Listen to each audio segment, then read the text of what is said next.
মুভির শুরুতেই আমরা ফ্র্যাঙ্ককে দেখি, যে তার বোনের মেয়েকে স্কুলে যাওয়ার জন্য ডাকতেছিল। এই মেয়েটার নাম ম্যারি। ম্যারির আজ স্কুলে প্রথম দিন, তবে ম্যারি স্কুলে যেতে চায় না। ম্যারি তার মামাকে বলে, তুমি আমাকে স্কুলে দিও না, তুমি আমাকে বাসায় বসে পড়াও। ফ্র্যাঙ্ক বলে, আমি যা জানতাম তোমাকে সবই শিখিয়েছি, এখন তোমাকে শেখানোর মতো আমার কাছে আর কিছুই নেই। ম্যারি বলে, যাই বলো, আমার স্কুলে যাওয়ার কোনো ইচ্ছে নেই। ফ্র্যাঙ্ক বলে, আমারও তো কাজে যেতে ইচ্ছে হয় না, তবুও তো আমি কাজে যাই। ম্যারি বলে, তুমি কোনো কাজ করো না, তুমি শুধু বোর্ড ঠিক করো। ফ্র্যাঙ্ক বলে, বুঝেছি, আমি তোমাকে বুঝাতে পারবো না, তবে তুমি যাই বলো না কেন তোমাকে স্কুলে যেতেই হবে। এরপরে ম্যারিকে স্কুল বাসে উঠিয়ে দেয়। ফ্র্যাঙ্ক বলে, চিন্তা করো না, তোমার স্কুলে ভালো লাগবে, এমন বন্ধু পাবে যারা তোমাকে সারা জীবন টাকা ধার দিবে। সাথে ম্যারিকে একটু সাবধান করে দেয়, সে যেন বাচ্চাদের মতো আচরণ করে। এখন ফ্র্যাঙ্ক কেন ম্যারিকে সাবধান করলো, এটার কারণ আমরা একটু পরেই জানতে পারবো। এরপর আমরা রোবোটাকে দেখি। রোবোটা ফ্র্যাঙ্কের সাথে কথা বলতে চায়, তবে ফ্র্যাঙ্ক রোবোটাকে ইগনোর করে চলে আসে, তবে তাতে কোনো লাভ হয় না। রোবোটা তার বাসায় চলে আসে। আসলে রোবোটা ফ্র্যাঙ্কের বাড়িওয়ালা। রোবোটা ফ্র্যাঙ্ককে সাবধান করে বলে, এখনো সময় আছে, ম্যারিকে বাসায় নিয়ে আসো। আসলে রোবোটাও চায় না ম্যারি স্কুলে যাক। এখন এটার কারণ কি, এটার কারণ আমরা একটু পরেই জানতে পারবো। ফ্র্যাঙ্ক বলে, আমি চাই ও এই দুনিয়াটা দেখুক, ওর কোনো বন্ধু নেই, ও সব সময় একাই থাকে। তুমি জানো দুদিন আগে ও আমায় কি বলেছে? ও বলে, জার্মান যদি ইউরোপ থেকে বেরিয়ে যায় তাহলে ওয়ার্ল্ডে ডিপ্রেশন শুরু হবে। এখন এটা শুনে ওকে বলার মতো কোনো উত্তরই আমার কাছে ছিল না, তাই আমার ধারণা ও স্কুলে গেলে সবকিছু ঠিক হয়ে যাবে। তবে রোবোটা ম্যারিকে নিয়ে চিন্তায় ছিল। রোবোটা ফ্র্যাঙ্ককে বলে, কেউ যদি ম্যারিকে এখান থেকে নিয়ে যেতে চায় তাহলে আমি তোমার খবর করে ছাড়বো। এদিকে স্কুলে ম্যারি টিচার সবাইকে অঙ্ক শিখাচ্ছিল। এই টিচারের নাম বনি। টিচার সবাইকে বলে, 3+3 কত হয়? এটা শুনে ম্যারি রাগ হয়। ম্যারি বলে, এটা কেমন ধরনের স্কুল? 3+3 6 হয়, এটা তো সবাই জানে, এতে শিখানোর মতো কি আছে? এটা শুনে টিচার ম্যারির উপর বিরক্ত হয়। সে ম্যারিকে দাঁড়াতে বলে আর তাকে বলে, 8+9 কত হয়? ম্যারি বলে 17। টিচার আবারও বলে, 15+17 কত হয়? ম্যারি বলে 32। এবার টিচার কিছুটা অবাক হয়। সে আবারও বলে, 57+135 কত হয়? ম্যারি সাথে সাথেই বলে 192। এবার টিচার পুরোই অবাক হয়ে যায়। তখন সে কিছু একটা ভাবে আর ম্যারিকে অনেক বড় একটি অঙ্ক বলে। তবে ম্যারি এটার উত্তর দিতে পারে না, সে চুপ করে থাকে। টিচার বলে, ঠিক আছে, তোমাকে উত্তর দিতে হবে না। টিচার তখন সবাইকে অন্য অঙ্ক বলতে যায়। ঠিক তখনই ম্যারি উত্তর বলে দেয়। আসলে টিচার নিজেও এটার উত্তর জানতো না, তাই সে ক্যালকুলেটর দিয়ে উত্তর মিলিয়ে নেয় আর সে দেখে ম্যারি একদম ঠিক উত্তরই বলেছে। টিচার কনফিউজ হয়ে যায়, সে বুঝতে পারে না কিভাবে একজন 7 বছরের বাচ্চা এত বড় অঙ্ক নিজে নিজেই সলভ করলো। এর কিছু সময় পর প্রিন্সিপাল তাদের ক্লাসে আসে। তখন ম্যারি টিচারকে বলে, এনি কি আপনাদের বস? টিচার কিছুটা কনফিউজ হয়ে যায়, সে কি বলবে বুঝতে পারে না। ম্যারি প্রিন্সিপালকে বলে, আমি চাই তুমি ফ্র্যাঙ্ককে ফোন করো আর বলো আমাকে এই অদ্ভুত জায়গা থেকে নিয়ে যেতে। মানে বুঝতে পারছো, প্রথম দিনই প্রিন্সিপালের ক্লাস নিয়ে নিল। প্রিন্সিপাল তো পুরোই অবাক, সে বুঝতে পারে না এটা কি হলো। এর কিছু সময় পর ফ্র্যাঙ্ক ম্যারিকে নিতে আসে। তখন টিচার ফ্র্যাঙ্কের সাথে কথা বলে। টিচার বলে, আপনার মেয়ে খুবই স্পেশাল। আজকে ম্যারি অনেক কঠিন একটি অঙ্ক সলভ করেছে, যেটা কোনো 7 বছর বয়সী বাচ্চার পক্ষে সম্ভব না। তবে ফ্র্যাঙ্ক এটা শুনে বিষয়টা এড়িয়ে যায়, সে এই ব্যাপারটা খুবই হালকাভাবে নেয়। ফ্র্যাঙ্ক বলে, টেট্রম বম নামক একটি পদ্ধতি আছে, যেটার মাধ্যমে কঠিন অঙ্কের আনসার অল্প সময়ের মধ্যে বের করা যায়। ক্যালকুলেটর আবিষ্কার হওয়ার আগে এই পদ্ধতিতেই অঙ্ক সলভ করা হতো, সুতরাং এতে স্পেশালের কিছু নেই। ফ্র্যাঙ্ক টিচারকে 19-20 বুঝিয়ে এখান থেকে চলে যায়। তবে টিচার ঠিকই বুঝতে পারে ম্যারি কোনো সাধারণ বাচ্চা নয়, তাই সে গুগলে থ্যাটম বম পদ্ধতির ব্যাপারে সার্চ করে আর সে বুঝতে পারে ফ্র্যাঙ্ক তাকে সত্যিই বলেছে এরকম একটি পদ্ধতি আছে। এদিকে ম্যারি ফ্র্যাঙ্ককে বলে, আমি তো বলেইছিলাম আমাকে স্কুলে দিও না, তুমি জানো 7 বছরের একটি ছেলে আমাকে শুধু দেখতেই থাকে। ফ্র্যাঙ্ক বলে, তুমি যা করেছো তার জন্য আমি তোমার সাথে কথা বলতে চাচ্ছি না। ম্যারি বলে, অন্য বাচ্চারা তো জবাব দেয়, তাদেরকে তো কেউ কিছু বলে না। ফ্র্যাঙ্ক বলে, জবাব দেওয়াটা কোনো সমস্যা না, কিন্তু তুমি প্রিন্সিপালকে ধমকাইছো। আমি গুগলে সার্চ করেছিলাম কতজন বাচ্চা তাদের প্রিন্সিপালকে ধমকায়, তুমি জানো আমি কতজন পেয়েছি? ম্যারি বলে, কতজন? ফ্র্যাঙ্ক বলে, একজনও না। পরে ম্যারি ক্ষমা চায়, সে বলে সে এমনটা আর কখনোই করবে না। এরপর ফ্র্যাঙ্ক ম্যারিকে নিয়ে সমুদ্রের পাড়ে ঘুরতে আসে। আসলে ফ্র্যাঙ্ক ম্যারিকে খুব স্নেহ করে, সে সব সময় এটার খেয়াল রাখে ম্যারি যেন কোনোভাবে কষ্ট না পায়। পরের দিন ক্লাসে সবাই যার যার পোষা প্রাণী নিয়ে আসে। ম্যারি তার বিড়ালকে নিয়ে আসে আর সবাই সবার সাথে পরিচয় করিয়ে দেয়। তখন একজন বলে, তোমার বিড়ালের একটি চোখ কেন? ম্যারি বলে, আমি জানি না, হয়তো ওর একটি চোখই ছিল। আমি ওকে এক ডাস্টবিনে পেয়েছিলাম, তারপর থেকে ও আমাদের সাথেই থাকে।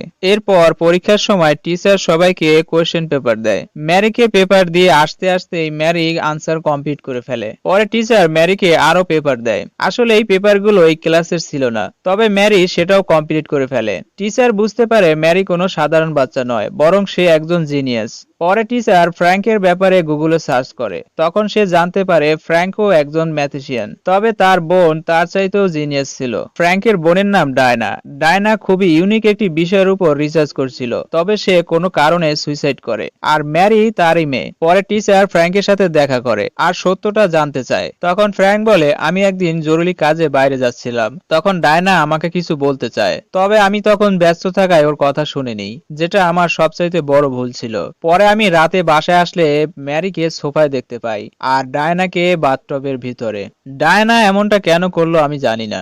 টিচার ফ্র্যাঙ্কের কথা শুনে বুঝতে পারে ফ্র্যাঙ্ক হয়তো পুরোপুরি সত্য বলছে না। পরে টিচার ম্যারির বাবার ব্যাপারে জানতে চায়। ফ্র্যাঙ্ক বলে, ডায়না যখন প্রেগনেন্ট ছিল তখনই ম্যারির বাবা ডায়নাকে ছেড়ে চলে যায়। এখানে আমরা ফ্র্যাঙ্কের মার ব্যাপারে জানতে পারি, যে খুবই জেদি এবং সেলফিশ টাইপের। পরের দিন ম্যারি স্কুলের জন্য একটি প্রজেক্ট তৈরি করে, তবে ম্যারি লক্ষ্য করে তার ক্লাসের অন্য একটি ছেলে তার চাইতেও খুব ভালো একটি প্রজেক্ট বানিয়েছে। তখন একজন ইচ্ছা করে ছেলেটাকে ফেলে দেয়, এতে করে ছেলেটার প্রজেক্ট নষ্ট হয়ে যায়। তখন ম্যারি এটার প্রতিবাদ জানায়, তবে সেই ছেলেটা ম্যারিকে নিয়েও মজা করে। তখন ম্যারি রেগে ছেলেটার মাথায় এক বাড়ি মারে, যার কারণে ফ্র্যাঙ্ককে স্কুলে তলব করে। ফ্র্যাঙ্ক আসার সময় লক্ষ্য করে সেই ছেলের মাথা দিয়ে রক্ত বের হচ্ছিল। প্রিন্সিপাল এই বিষয়টা নিয়ে মোটেও খুশি ছিল না, তবে ফ্র্যাঙ্ক ম্যারির এই কাজে খুশি ছিল। ফ্র্যাঙ্ক সবাইকে বলে, আপনারা এটা কেন দেখছেন না? ওখানে অনেকগুলো বাচ্চা ছিল, কেউ প্রতিবাদ জানায়নি, তবে ম্যারি সবার চাইতে আলাদা। আমি জানি কাউকে মারাটা ঠিক নয়, এর জন্য আমি ম্যারিকে অবশ্যই শাসন করব। পরে প্রিন্সিপাল ম্যারিকে ওকস নামক একটি বিশেষ স্কুলে ভর্তির কথা বলে, যেখানে বিশেষ বাচ্চাদের পড়ানো হয়। প্রিন্সিপাল বলে, ম্যারি একজন জিনিয়াস, তাই ম্যারির জন্য এই স্কুল না, ও আরো ভালো স্কুল ডিজার্ভ করে। তবে ফ্র্যাঙ্ক এতে রাজি হয় না, কারণ ওকস নামক সেই স্কুলে ভর্তির ফি ছিল $30,000। তবে প্রিন্সিপাল বলে, আমি ম্যারিকে স্কলারশিপ নিয়ে দিব, কিন্তু ফ্র্যাঙ্ক তাতেও রাজি হয় না। প্রিন্সিপাল বলে, আপনি ভুল করছেন, ম্যারিকে আমরা কখনই ওই লেভেলে নিয়ে যেতে পারবো না যেটা ও ডিজার্ভ করে। তবে ফ্র্যাঙ্ক বলে, আপনারা শুধু ম্যারিকে একজন ভালো মানুষ বানান, তাতেই হবে। এখানে টিচার বুঝতে পারে না ফ্র্যাঙ্ক কেন এত ভালো একটি অফার মানা করে দিল। পরে প্রিন্সিপাল ম্যারির ব্যাপারে আরো ভালো করে খোঁজ নিতে বলে। এরপর ম্যারি ক্লাসে সবাইকে বলে, মানুষ যতই খারাপ হোক না কেন তাদেরকে মারাটা ঠিক না, তাই আমি এমনটা আর কখনোই করব না, তাই তোমরা প্লিজ আমাকে ভয় পেও না। ম্যারি আরো বলে, জাস্টিন যে প্রজেক্টটি বানিয়েছিল সেটা নষ্ট হবার আগে সবার চাইতে ভালো ছিল, তাই ম্যারি সবাইকে নিয়ে জাস্টিনের উদ্দেশ্যে তালি বাজায়। এতে করে জাস্টিন অনেক খুশি হয়। এরপর ফ্র্যাঙ্ক ম্যারিকে বাসায় নিয়ে আসে। তখন ম্যারি লক্ষ্য করে তাদের বাসার সামনে একজন মহিলা দাঁড়িয়ে আছে। ম্যারি এটা ফ্র্যাঙ্ককে বলে। ফ্র্যাঙ্ক বলে, ওই মহিলা তোমার নানি হয়। আসলে ম্যারি কখনোই তার নানিকে দেখেনি, তাই সে তার নানিকে চিনতে পারে না। ম্যারির নানির নাম অ্যাবিলিন। অ্যাবিলিন ম্যারিকে একটি ল্যাপটপ গিফট করে। ম্যারি ল্যাপটপ পেয়ে অনেক খুশি হয়। অ্যাবিলিন ম্যারিকে বলে, আমি শুনেছি তুমি ম্যাথমেটিক্স পছন্দ করো, তাই এর ভিতরে চার্লস জিম্মার এমন কিছু বই আছে যা বর্তমানে মার্কেটে অ্যাভেলেবেল নেই। নাম হলো ট্রানজেকশন অ্যান্ড অ্যাডভান্স ট্যাচুবা। ম্যারি বলে, আমি জানি, ওই বইটা আমার পছন্দের একটি বই। অ্যাবিলিন অবাক হয়ে বলে, তুমি কি ওই বইটা পড়েছো?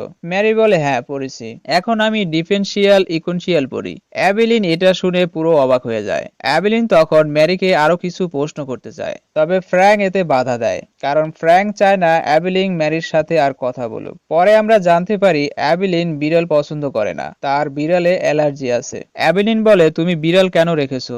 তুমি তো বিড়াল পছন্দ করতে না। ফ্র্যাঙ্ক বলে, ওটা ম্যারির বিড়াল, আমি শুধু খেয়াল রাখি। আপনি আমাদের কিভাবে খুঁজে পেলেন? নিশ্চয়ই ম্যারির প্রিন্সিপাল বলেছে। অ্যাবিলিন বলে, কখনো বড় পোস্টে থাকা ছোট ব্র্যান্ডের মানুষদের সাথে ঝামেলা করতে নেই, আমি হয়তো তোমায় এটা শিখিয়েছিলাম। ফ্র্যাঙ্ক বলে, আপনি এখানে কেন এসেছেন? অ্যাবলিন বলে, কেন, আমি কি আমার নাতির সাথে দেখা করার অধিকার রাখি না? এখানে অ্যাবলিন ফ্র্যাঙ্কের উপর রাগ হয়। সে বলে, তুমি কেন ম্যারিকে এরকম নিম্ন পরিবেশে রেখেছো? কারণ তার হিসাবে এই পরিবেশে কোনো মানুষ থাকতে পারে না। এদিকে ফ্র্যাঙ্ক তার মাকে দেখে ম্যারির জন্য চিন্তায় পড়ে যায়। পরে ফ্র্যাঙ্ক তার মার সাথে একটি রেস্টুরেন্টে দেখা করে। এখানে মূলত অ্যাবিলিন ম্যারিকে তার সাথে নিয়ে যেতে চায়, কিন্তু ফ্র্যাঙ্ক এতে রাজি হয় না। তখন অ্যাবিলিন তাকে বোঝানোর চেষ্টা করে। সে বলে, দেখো, এখানে থাকলে ম্যারির ভবিষ্যৎ ভালো হবে না, আর ও আমার সাথে থাকলে আমি ওকে অনেক দূর পর্যন্ত নিয়ে যেতে পারবো, আর এটা ম্যারির জন্যই ভালো হবে। ফ্র্যাঙ্ক বলে, আমিও চাই ম্যারির ভালো হোক, এর জন্যই ডায়ান ম্যারিকে আমার কাছে রেখে গেছে, তোমার কাছে না। অ্যাবিলিন বলে, ডায়ান ব্রেন দিয়ে চিন্তা করতো না, ও বেশি আবেগে ছিল, তাই ম্যারিকে তোমার কাছে রেখে গেছে। এখানে আমরা জানতে পারি ডায়ান তার মাকে পছন্দ করতো না। অ্যাবিলিন বলে, ডায়ান দুর্বল ছিল, ও চাইলে পৃথিবীর সেরা ম্যাথুসিয়ান হতে পারত, কিন্তু ও কি করলো? সুইসাইড করেছে। ও একদম ওর বাবা আর ভাইয়ের মতো দুর্বল ছিল। ফ্র্যাঙ্ক এটা শুনে আপসেট হয়ে যায়। অ্যাবেলিন ফ্র্যাঙ্ককে ওয়ার্নিং দিয়ে যায়, সে যেন ভালোই ভালো ম্যারিকে তার সাথে যেতে দেয়, নয়তো সে কেস করবে। ফ্র্যাঙ্ক এবার চিন্তায় পড়ে যায়, তবে সে কোনোভাবেই ম্যারিকে তার মার সাথে যেতে দিবে না। পরে ম্যারিকে নিয়ে ঘুরতে বের হয়। ম্যারি ফ্র্যাঙ্ককে প্রশ্ন করে, আচ্ছা গড কি হয়? ফ্র্যাঙ্ক বলে, আমি জানি না। ম্যারি বলে, তাহলে কি রোবোটা জানে? ফ্র্যাঙ্ক বলে, না, রোবোটাও জানে না, তবে রোবোটা গডে বিশ্বাস রাখে, আর বিশ্বাস রাখাটা ভালো। এদিকে অ্যাবলিন কোর্টে কেস করেছে। জজ সাহেব এটা দেখে অবাক হয়। বাদী আর বিবাদী সম্পর্কে মা আর ছেলে হয়। শুরুতে অ্যাবেলিনের উকিল সাহেব বলে, আমার ক্লায়েন্ট ম্যারির নানি হয়, তার মেয়ে মানে ম্যারির মা 7 বছর আগে মানসিকভাবে অসুস্থ ছিল, যার কারণে সে সুইসাইড করে। আর এই সুযোগে মিস্টার ফ্র্যাঙ্ক মানে আমার ক্লায়েন্টের ছেলে 7 বছর আগে বেআইনিভাবে ম্যারিকে তার সাথে এখানে নিয়ে আসে, যাতে করে আমার ক্লায়েন্ট তার নাতির সাথে দেখা করতে না পারে।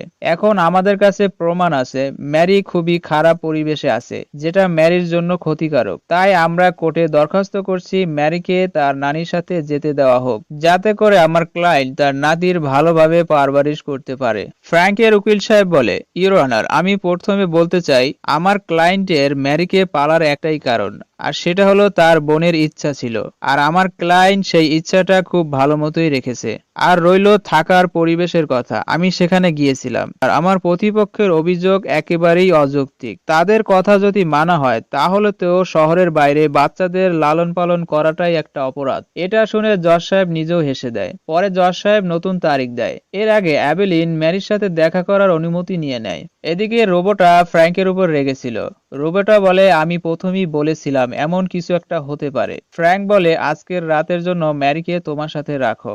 পরে দেখা যায় ম্যারি রোবোটার সাথে খুব মজা করে। আসলে রোবোটা ম্যারিকে খুব স্নেহ করে, আর ম্যারিও রোবোটাকে পছন্দ করে। এদিকে ম্যারির টিচার ফ্র্যাঙ্কের সাথে দেখা করে। টিচার বলে, আমি কেসের ব্যাপারে শুনেছি, তবে তুমি বিশ্বাস করো আমি সেই ক্লাস মিটিং এর ব্যাপারে কাউকেই কিছু বলিনি। ফ্র্যাঙ্ক বলে, আমি জানি তুমি কাউকেই কিছু বলনি। পরে তারা দুজন বেশ কিছু সময় কথা বলে, যার কারণে তারা আস্তে আস্তে একে অপরের প্রতি দুর্বল হয়ে যায়। এরপর তারা ইন্টিমেট হয়। তবে এর আগে টিচার এটা জেনে নেয় ম্যারি বাসায় আছে কিনা। ফ্র্যাঙ্ক বলে, না, ম্যারি প্রতি শুক্রবার রোবোটার সাথে থাকে। পরের দিন সকালে টিচার ঘুম থেকে উঠে ওয়াশরুমে যায়। এদিকে ম্যারি তার ডিভিডি খোঁজ করে, তবে সে ডিভিডি কোথাও পায় না। তখন তার মনে পড়ে সে ডিভিডি বাসায় রেখে এসেছে, তাই সে ডিভিডি নিতে বাসায় আসে। আর ঠিক তখনই টিচার ওয়াশরুম থেকে বের হয়। সে ম্যারিকে দেখে পুরো ভয় পেয়ে যায়। ম্যারি তার টিচারকে দেখে হেসে দেয়, মানে এখানে পুরো ব্যাপারটাই বিব্রতকর ছিল। টিচার তাড়াতাড়ি এখান থেকে চলে যায়। ফ্র্যাঙ্ক টিচারকে কিছু বলতে চায়। টিচার বলে, ফ্র্যাঙ্ক, কিচ্ছু বলো না, আমি কিছু শোনার মতো অবস্থায় নেই। পরে ফ্র্যাঙ্ক ম্যারির উপর রাগ হয়,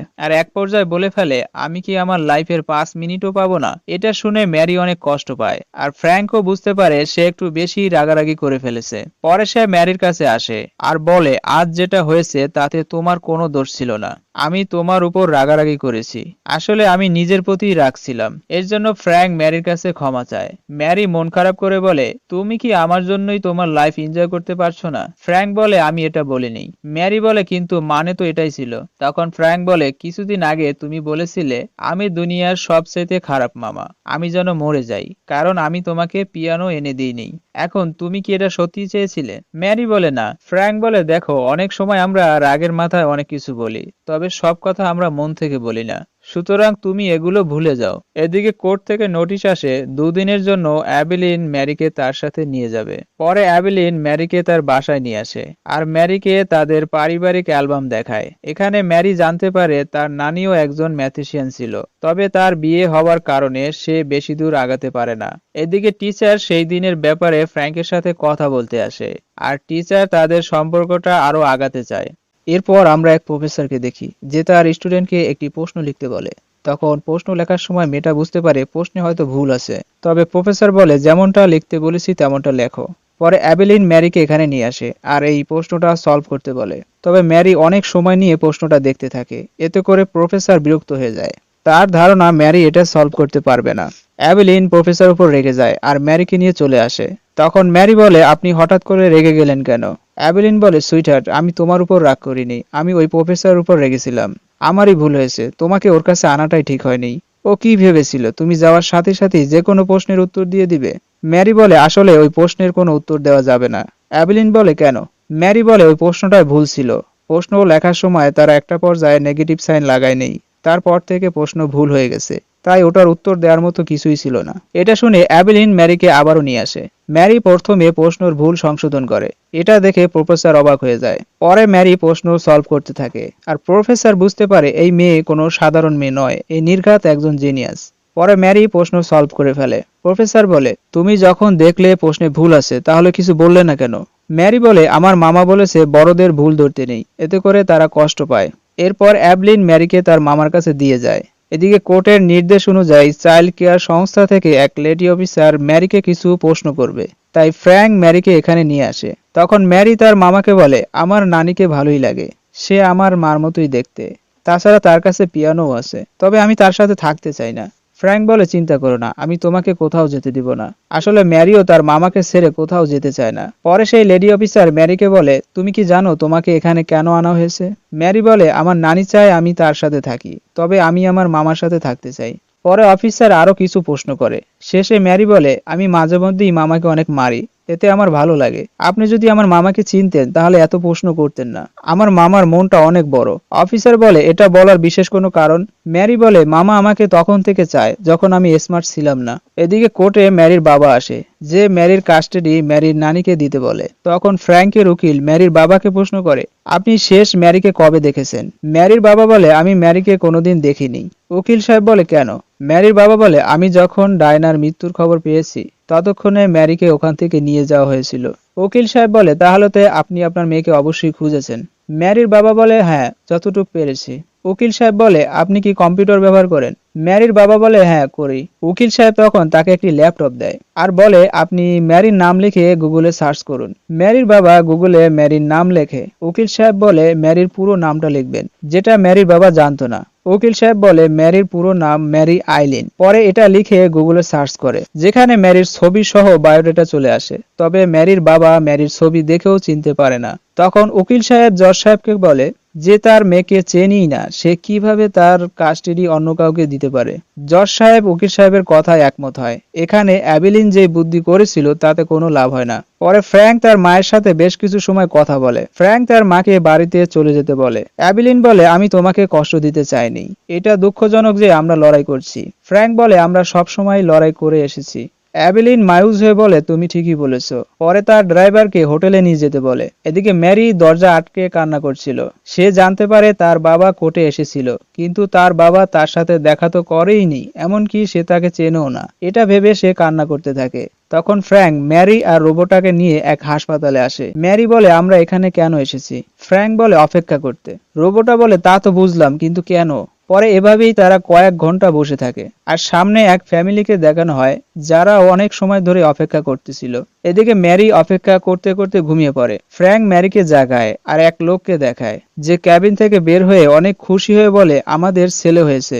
এটা শুনে ফ্যামিলির বাকি সবাই অনেক খুশি হয়। তখন ফ্র্যাঙ্ক ম্যারিকে বলে, তুমি যখন হয়েছিলে তখন আমরাও অনেক খুশি হয়েছিলাম। ম্যারি এই দৃশ্য দেখে মুগ্ধ হয়ে যায়। ম্যারি তার মামাকে বলে, আমরা কি আরো কিছু সময় এখানে থাকতে পারি? আসলে ফ্র্যাঙ্ক ম্যারিকে বাস্তবতার সাথে পরিচয় করিয়ে দেয়। পরে ম্যারি তাদের সাথে খুব আনন্দ করে। এদিকে উকিল সাহেব অ্যাবেলিনকে প্রশ্ন করে, আচ্ছা, আপনার মেয়ে ডায়না কোন খেলা পছন্দ করত? অ্যাবেলিন বলে, ডায়না কোনো খেলা পছন্দ করতো না। উকিল সাহেব বলে, তাহলে তো সুইমিং অবশ্যই করতো। অ্যাবেলিন বলে, না। উকিল সাহেব বলে, তাহলে ও সারাদিন কি করতো? অ্যাবেলিন বলে, ওর ম্যাথমেটিক্স পছন্দ করত। ম্যাথমেটিক্স ওর কাছে ফ্যাশন ছিল, এর বাইরে ও অন্য কোনো কিছুই পছন্দ করতো না। তখন উকিল সাহেব পলের ব্যাপারে জানতে চায়। আসলে পল আর ডায়না একে অপরকে ভালোবাসতো, কিন্তু অ্যাবেলিন এটা মেনে নেয়নি, যার কারণে ডায়না একবার সুইসাইডও করতে চেয়েছিল। তবে অ্যাবেলিনের কথা হলো, ডায়না তখন ছোট ছিল, তাছাড়া ডায়না কোনো সাধারণ মেয়ে ছিল না, সে কোটি মানুষের মধ্যে একজন ছিল, তাই তার সুন্দর ভবিষ্যতের কথা চিন্তা করে সে তাদের সেই সম্পর্ক মেনে নেয়নি। এখানে অ্যাবেলিনের অ্যাটিটিউড দেখে উকিল সাহেব আর কিছুই বলতে পারে না। পরে ফ্র্যাঙ্ক ম্যারিকে নিয়ে আরো বেশি চিন্তায় পড়ে যায়। পরের দিন অ্যাবেলিনের উকিল সাহেব ফ্র্যাঙ্ককে প্রশ্ন করে। ফ্র্যাঙ্ককে বলে, আপনি বর্তমানে কোন কোম্পানিতে কাজ করেন? ফ্র্যাঙ্ক বলে, আমি কোনো কোম্পানিতে কাজ করি না, আমি নিজে থেকেই কাজ করি। উকিল সাহেব বলে, তার মানে আপনার কোনো হেলথ ইন্স্যুরেন্স নেই? ফ্র্যাঙ্ক বলে, না, নেই। উকিল সাহেব বলে, আপনার বোন সুইসাইড করার আগে আপনি কি করতেন? ফ্র্যাঙ্ক বলে, আমি একজন টিচার ছিলাম। উকিল সাহেব বলে, না, আপনি টিচার তো ছিলেন না, আপনি বনস্টন ইউনিভার্সিটির একজন প্রফেসর ছিলেন। ফ্র্যাঙ্ক বলে, জি হ্যাঁ, ছিলাম। উকিল সাহেব বলে, আপনি ম্যারিকে আপনার কাছে রেখেছেন কারণ এটা আপনার বোনের ইচ্ছা ছিল? ফ্র্যাঙ্ক বলে, জি হ্যাঁ। উকিল সাহেব বলে, আপনার বোন কি কখনো এই শহরে এসেছে? আসেনি। আপনার বোন ম্যারিকে এখানে রাখতে বলেছে? বলেনি। আপনি ম্যারিকে এখানে রেখেছেন আপনার ইচ্ছায়? ফ্র্যাঙ্ক বলে, জি হ্যাঁ। উকিল সাহেব বলে, আচ্ছা, আপনার বোন কি সেই সময় আপনার বনস্টন ইউনিভার্সিটির হেলথ ইন্স্যুরেন্সের ব্যাপারে জানতো? ফ্র্যাঙ্ক বলে, আমার জানা নেই। উকিল সাহেব তখন ব্যঙ্গ করে বলে, আচ্ছা, ম্যারি এখন অসুস্থ হলে আপনি ম্যারির চিকিৎসা খরচ কিভাবে চালাবেন? মানুষের ভোট ঠিক করে? আমরা শুনেছি ম্যারি একজন ম্যাথ জিনিয়াস, কিন্তু আপনি যেখানে ম্যারিকে পড়াচ্ছেন সেখানে শুধু ফার্স্ট স্ট্যান্ডার্ডের পড়াশোনা হচ্ছে। অথচ ওকস নামক একটি বিশেষ স্কুল থেকে ম্যারিকে স্কলারশিপ দিতে চেয়েছিল, যেখানে বিশেষ বাচ্চাদের পড়ানো হয়, কিন্তু আপনি সেই স্কলারশিপ গ্রহণ করেননি কেন? এতে কি আপনার বোন খুশি হতো? ফ্র্যাঙ্ক একটু চিন্তা করে বলে, বলা যাচ্ছে না। পরে উকিল সাহেব আরো কিছু প্রশ্ন করে। শেষে বলে, আপনি ম্যারিকে আপনার কাছে রেখেছেন এটার একটাই কারণ, আর সেটা হলো আপনার বোন আপনার চাইতেও ব্রিলিয়ান্ট ছিল, যার কারণে সবার খেয়াল আপনার বোনের দিকে ছিল, আপনার দিকে না। তাই আপনি আপনার মায়ের উপর প্রতিশোধ নেওয়ার জন্য ম্যারিকে তার কাছ থেকে দূরে রেখেছেন। ফ্র্যাঙ্ক বলে, না, এটা সত্য না।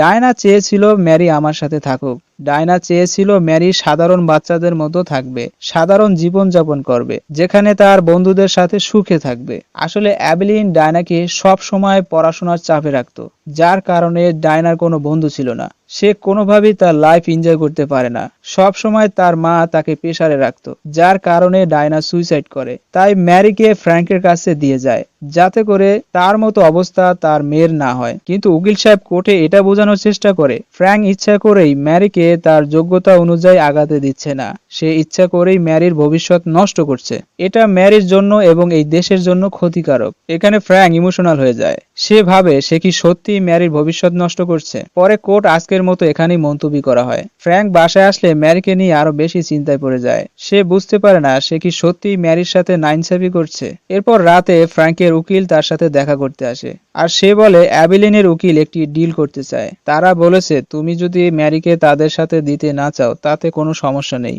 কিন্তু ম্যারিকে এমন কোনো ভালো ফ্যামিলিতে দিতে হবে যেখানে ম্যারি ভালো পরিবেশে থাকবে এবং ভালো স্কুলে পড়তে পারবে। তবে ফ্র্যাঙ্ক এতে রাজি হয় না। উকিল সাহেব ফ্র্যাঙ্ককে বোঝায়। উকিল সাহেব বলে, আমি এখান থেকে কিছুটা দূরে একটি ফ্যামিলি দেখেছি, ওখানে ম্যারি থাকলে ম্যারির জন্য ভালো হবে। তাছাড়া তুমি যখন ইচ্ছা ম্যারির সাথে দেখাও করতে পারবে। তুমি একবার ফ্যামিলিটাকে দেখো। এছাড়া তুমি যদি জজ সাহেবের উপর নির্ভর করো তাহলে তুমি ভুল করবে। আমি জজ সাহেবকে ভালো করেই চিনি, সে যেদিকে টাকা বেশি সেদিকেই রায় দিবে। তাই তুমি এই ফ্যামিলিকে একবার হলেও দেখে নাও, এরপর তুমি সিদ্ধান্ত নিও। ফ্র্যাঙ্ক বুঝতে পারে না সে কি করবে। পরে ফ্র্যাঙ্ক সেই ফ্যামিলির সাথে দেখা করে আর তাদের সাথে কথা বলে বুঝতে পারে ম্যারি এখানে ভালোই থাকবে, কিন্তু কোর্ট যদি ম্যারিকে অ্যাবেলিনকে দিয়ে দেয় তাহলে ম্যারি সব সময় প্রেসারে থাকবে। এর চাইতে ম্যারির এখানে থাকাটাই ভালো। পরে কোর্টও এটা মেনে নেয়। তখন অ্যাবেলিন ফ্র্যাঙ্ককে বলে, যেটা হয়েছে ভালোই হয়েছে, সবচাইতে ভালো খবর এটা যে ম্যারি আগের চাইতে ভালো পরিবেশে থাকবে। পরে অ্যাবেলিন ফ্র্যাঙ্কের কাছ থেকে বিদায় নিয়ে চলে যায়। পরে কোর্টের আদেশ অনুযায়ী ম্যারিকে এই ফ্যামিলির কাছে নিয়ে আসে। তবে ম্যারি কোনোভাবেই এখানে থাকতে চায় না। ফ্র্যাঙ্কের খুব কষ্ট হচ্ছিল, আর ম্যারি তো কেঁদেই যাচ্ছিল। ম্যারির কান্না দেখে ফ্র্যাঙ্ক সহ্য করতে পারে না, তাই সে তাড়াতাড়ি বেরিয়ে যায়। তবে ম্যারি কোনোভাবেই শান্ত হয় না। সে তার মামাকে ডাকতে থাকে। তবে ফ্র্যাঙ্কের কষ্ট হলেও তার কিছুই করার ছিল না। ওদিকে রোবটারও ম্যারির জন্য খুব কষ্ট হচ্ছিল।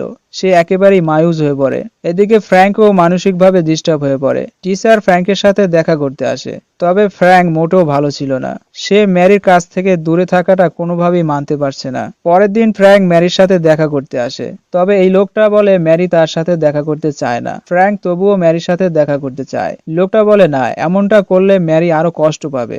ম্যারি কোনোভাবেই তোমার সাথে দেখা করতে চায় না। পরে ফ্র্যাঙ্ক মন খারাপ করে চলে আসে। তবে ফ্র্যাঙ্ক কোনোভাবেই শান্তি পায় না। সে সব সময় ম্যারিকে মিস করতে থাকে। সে কোনোভাবেই নিজেকে সামলাতে পারে না। এদিকে টিচার জানতে পারে ম্যারির বিড়ালকে অ্যাডপশনে তোলা হয়েছে। তখন টিচার এটা জানানোর জন্য ফ্র্যাঙ্ককে ফোন করে, তবে ফ্র্যাঙ্ক ফোন রিসিভ করে না। তখন টিচার বুদ্ধি করে সেই বিজ্ঞাপনের ছবি তুলে ফ্র্যাঙ্ককে পাঠিয়ে দেয়। ফ্র্যাঙ্ক সাথে সাথে সেই ক্লিনিকে চলে আসে আর সে এখানে ম্যারির বিড়ালকে দেখতে পায়। তখন ফ্র্যাঙ্ক জিজ্ঞাসা করে এই বিড়ালকে এখানে কে দিয়ে গেছে। তখন একজন বলে আমরা তাকে চিনি না, তবে সে বলেছে তার বিড়ালে অ্যালার্জি আছে।